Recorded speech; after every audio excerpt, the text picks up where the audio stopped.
All right, guys, welcome to the video for lesson 4.2, rewriting equations into slope-intercept form.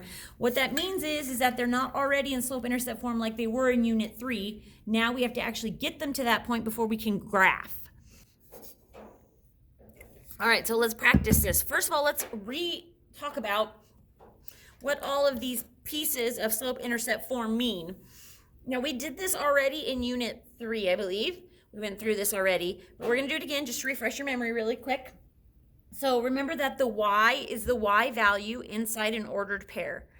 And we talked about that again last unit when we were checking solutions. So remember that an ordered pair has two numbers. It's got an x, and then the second one is a y. That's what this is right here, this y. Remember we kept substituting it in? When we were given a point, we're substituting that y in for that. It's also what we call the total, and that's going to be really helpful when we start doing word problems, okay? The next piece is the m, and by now, if you don't know what m is, we are in trouble. The m represents slope or rate of change.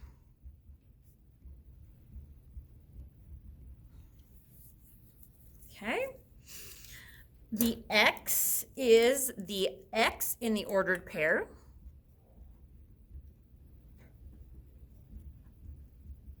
It also represents how often the slope occurs. Okay, so if it talks about, like for example, if we've got a word problem telling us that we make $7.50 an hour, that X is going to represent how many hours we work. How many times did we get the $7.50 per hour? Okay, if it's talking about miles per gallon, so the slope is, 20 miles per gallon, then the X is going to represent how many gallons we've gone or how many gallons we've used, kind of thing. That'll be way more, you'll be able to understand that way more when we're starting to actually do word problems and putting them into equations. Now this B, again, if we don't know what the B means, we are in trouble because we drilled that home in Unit 3, but B is my y-intercept. Okay, remember it's where my line crosses the y-axis, but now what we want to think about it as a starting point or an initial value or a fee or a starting balance or anything like that, okay? Especially when we're starting to work out word problems. All right, so now that we've refreshed our memory as to what all of this information means, let's actually talk about how we get an equation into slope-intercept form when it's not there yet. So for example, we've got 3x minus 9y equals 18. This is not in slope-intercept form. Notice slope-intercept form is y equals something, okay? And so we need this to be y equals. So when we are trying to get equations into slope-intercept form, what we are doing is we are solving these equations for y. That's our goal. That's what we're trying to get to.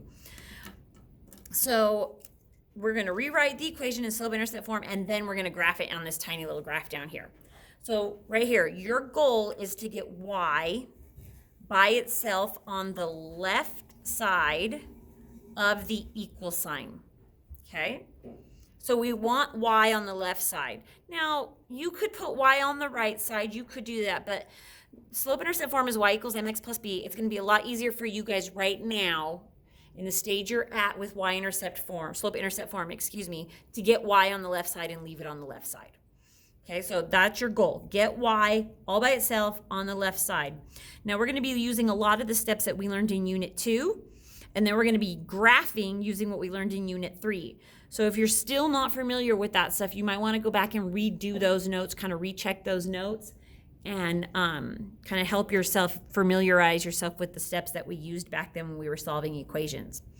All right, so we're going to do this by doing the following steps. So there's a couple steps right here that we're going to follow to get y all alone. The first thing we're going to do is we're going to move all of the x values to the right side by zeroing them out. Okay, so we want to make it 0. We don't want to divide by 3 because we're not trying to get x alone. We're trying to get y alone. So right now, all we want to do is get this x term off the left side and put it on the right side by doing its opposite, by zeroing it out, making it a 0. So if I have 3 x's, the only way to make that 0 x's is to subtract the 3 x's. So I'm going to subtract 3x here, which means I also have to do it over here. Because remember, this is like this is railroad tracks. And we can't, what we do to one side, we have to do the other side of the equation to keep it balanced. Okay. Now, one thing you got to keep in mind is thinking back to combining like terms. Remember, you cannot combine a term that has an x with a term that doesn't have an x. So keep that in mind. So right here, 3x minus 3x makes 0. Okay, so what we have left right here is just this negative 9y. So we're going to bring that down. So we've got negative 9y equals, and this is what I'm talking about. You're fine, bud. My little boy is here, so he's kind of goofing off. So what you want to keep in mind is that these cannot be combined together because an x term can't be combined with a term without an x. So all we're going to do is kind of write them side by side. So I'm going to write minus 3x, and then this is a positive 18, so I'm going to write plus 18. If that was a negative 18, I would just write minus 18. All right, and then the next step we're going to do is now we're going to multiply or divide. Now this should look really familiar because these are the exact same steps that we did when we were solving for x, except that now there's 2 variables. That's the only difference. So we're going to now multiply or divide to get y alone, all by itself.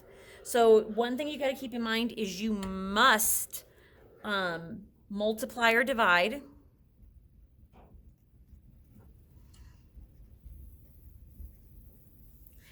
every single term on the other side by the same value. So watch this step. So in order to get y all alone, right now it's being multiplied by negative 9, so I need to divide by negative 9. Which means that I have, remember what I do to one side, I have to do the other. And I'm not just doing one big divide by negative 9 here. Each term is being divided by negative 9. Independently from the other, okay? So negative 9 divided by negative 9 gives me a positive 1, and I don't write just I don't write a 1 in front, so this just becomes a y equals. Now this is where it gets tricky, and this is where you're going to want to use your calculator if you need to, especially when it comes to fractions and stuff. So I'm just going to put this in as a fraction, because this is just a fraction, a division term is just a fraction. And then I'm going to hit simplify or enter. So it'll simplify it for me. And you can see that a negative 3 over negative 9 becomes a positive 1/3. So that's 1/3, and that's x. I'm going to do the same thing here. Now, hopefully you can see what 18 divided by negative 9 is going to give you. But I'm going to do the same thing, just in case. And you can see that that simplifies to negative 2. So I'm just going to write minus 2 there because that's you can write plus negative 2, but remember most simplified or most correct is we drop that addition sign. All right, now you're ready to actually graph this thing, which is what we learned in Unit 3. So my slope is the one attached to x, so it is 1/3. And my y-intercept is the one that doesn't have x with it, so negative 2. So this is just like a little snippet of a graph, so don't let it. This is the origin right here, okay? So we're going to go down 2, so right there. And then we're going to go up 1 over 3. So up 1, 1, 2, 3, up 1, 1, 2, 3. And that is our graph. So once you get it to the point where it's in slope-intercept form, you should have no problem graphing it because we just did that unit, unless you really struggled with graphing, which you're going to need some practice because we're going to be graphing a lot. So make sure that you're really understanding it. If you're not, come see me. I'll try and help you some more. All right, so let's do some practicing of this now. So the next page. Okay, so we're going to rewrite the equations in slope-intercept form and then graph the equations. So we're going to graph both equations on one graph, and then you'll graph both equations on this graph. All right, following the steps, we want to get y all by itself. So here's y, and you can even circle that term so that you kind of know what you're trying to get all alone. Draw your railroad tracks just like you've done before. Okay, so we need to get rid of this term that's outside the circle. So we need to zero it out, which is step 1. We want to move the x values to the right by zeroing them out. So this is a positive 6, so to zero it out, I would subtract 6. Okay, so that is now 0, and this 3y just comes down. Over here, remember, I cannot combine these because they're not like terms, so I'm just going to do negative 6x plus 9. I like to put my x term first because then I remember that, you know, slope is first and then the y-intercept. But you could write 9 minus 6x. Either way is correct. It doesn't matter. Okay, and then the last step is to multiply or divide to get y alone. In this case, I'm going to have to divide because 3 is multiplying y. So divide by 3, and remember, everything needs to be divided by 3. So I get y equals, and then again, negative 6 over 3. Most of you probably already know what that's going to equal, but just in case you don't, it equals negative 2. Now remember, that's the term with x, so make sure you write it. Don't drop it, or it's wrong. And then 9 over 3 simplifies to just a positive 3, so plus 3.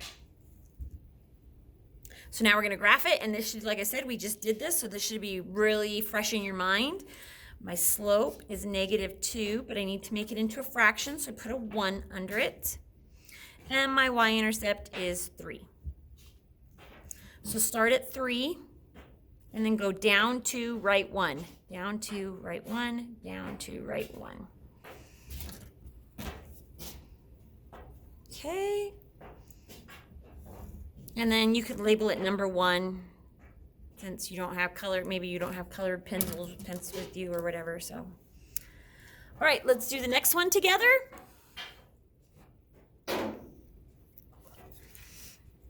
All right, we're solving this one for y. Don't let this fool you. Y is over here now instead of C over here. It was next to the equal sign over here. On this one, it's not, but we're still solving for y.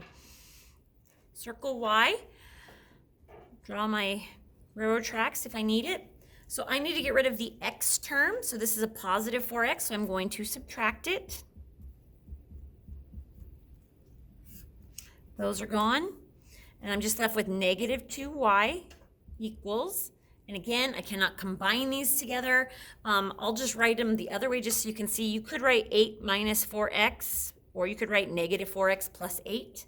Either way is correct. Then my last step is to get y all alone by multiplying or dividing. In this case, I want to divide because it's already multiplying, and I need to do the opposite. So the opposite of multiplying by negative 2 is dividing by negative 2. Everything needs to be divided by negative 2. So this equals 1y, which I just write as y. And then 8 over negative 2 simplifies to negative 4. And negative 4 over negative 2 simplifies to positive 2. So I'm going to change that to a plus 2x.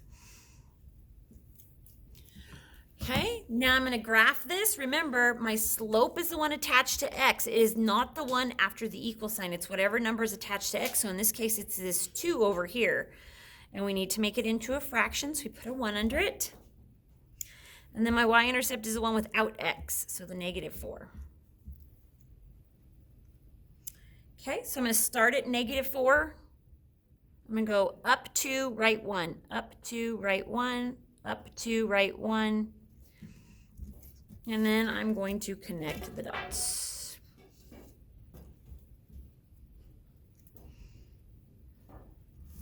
Just like that.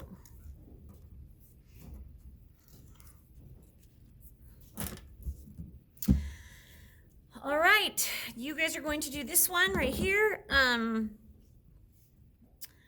And yeah, you're actually, if you're watching this during the sub day, you're going to need to enter some of these answers into a quick thing on the computer. So make sure you do it correctly. Make sure you show your work and make sure you graph it. Okay. All right, guys, thanks.